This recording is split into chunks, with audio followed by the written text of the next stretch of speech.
So, hello, we're in the glass studio, Gomm Stained Glass, and I'm Jeannie. I have a question for you. Are you a collector? I know, that's kind of a big question, huh? I think creators are collectors. Would you believe that? It seems like a creator collects things and bits and bobs and photos and shells and, all the things. And so, since we are stained glass artists after all, how can we incorporate all those amazing things that we've collected into stained glass? There is a way. So there are a couple of things that I have done. For instance, if you have something flat like paper, then you can put it in between two pieces of glass. Now I have done that in the sides of this kaleidoscope. And don't worry, we'll talk about kaleidoscopes another time. But I've put two pieces of thin glass with this paper in between and then soldered those together. And I think that is a very fun way to use your beautiful paper. You could even use fabric. You could use lace. You can use any kind of thing as long as it's flat enough to fit in between. Now just remember, when you are fluxing or cleaning, don't let any of that liquid get in between there, or it'll kind of ruin your paper or whatever you have inside. So just, if you're going to brush it on, just be very, very careful and cleaning it and stuff. Maybe you don't even want to use water at all. Maybe you just want to get some cleaner on your rag and then just wipe it down. That's what I did with this. So I was looking at this and thought, oh, I could take that photo out, and that easily comes out, and I could use that photo right inside two pieces of glass.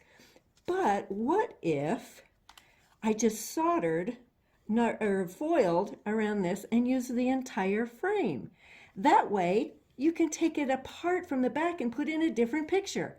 I know. So you'd use kind of fat foil so that it would actually fit around it. Very it's a fat. great idea. The fattest of foils. Uh-huh. So I have many times used glass plates. Oh my goodness, I love to go to the antique mall or to the, all the places where you get things like this and just use that. This one will be a little difficult because there's a lot of little scallops. So what would be tricky is what the other piece of glass that goes on the other side. Also, I haven't tried this yet because it's very fragile and breakable, but maybe, if I'm trying it and one piece breaks off, maybe I'll just use the broken piece. So is that mica? I think it is. Huh.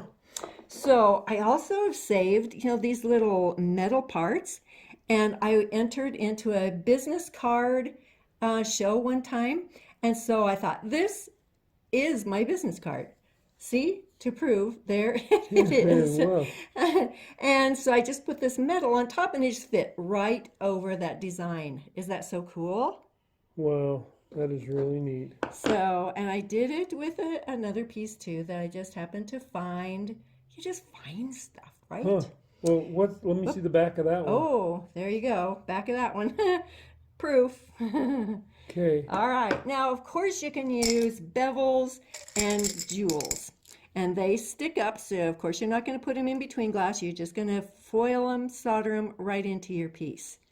So many different things. I have seen people put pieces of feather, or David will show you how we've done it with flowers. A tip with flowers, I tried to dry my own flowers and then pressed them in between glass, and they turned brown. So from then on, I just went ahead and bought some. Yeah. And you can get them at the craft or hobby store, and they work good. They don't discolor. Okay. So that's, so a couple of things like that, sandwich in between the flat stuff. With thicker pieces, you just foil around the edge, and then you have to be careful about the other piece of glass that fits on the other side of them. You can use geodes rocks, even if they're, you know, sometimes even a rounded rock, if you can get that foil to stay and solder them in, you know, hey, give it a try. What could happen? It couldn't work and it falls out. And you try something new. Don't be afraid to fail. And, you know, it's not really failing, it's learning. Didn't you say something about shells? Shells. Yeah, What? I've done shells before. You have done them. Yes, Okay. yes. They're fragile, and you have to be careful of the fragile things because they have a tendency to crack or to break. So, but I have done shells, absolutely. Okay. How do they look with the light coming through? Do they kind of... There's kind of a glow, Oh, kind of a little okay. glow. Yeah, it's very pretty. So use your imagination, play with your collections. You know, we're going to keep collecting. Let's just face it. And so just make a stained glass window out of some of your collected things. So many times that can be such a sentimental piece, a memory that you have put together for someone or for yourself. So be creative and keep collecting.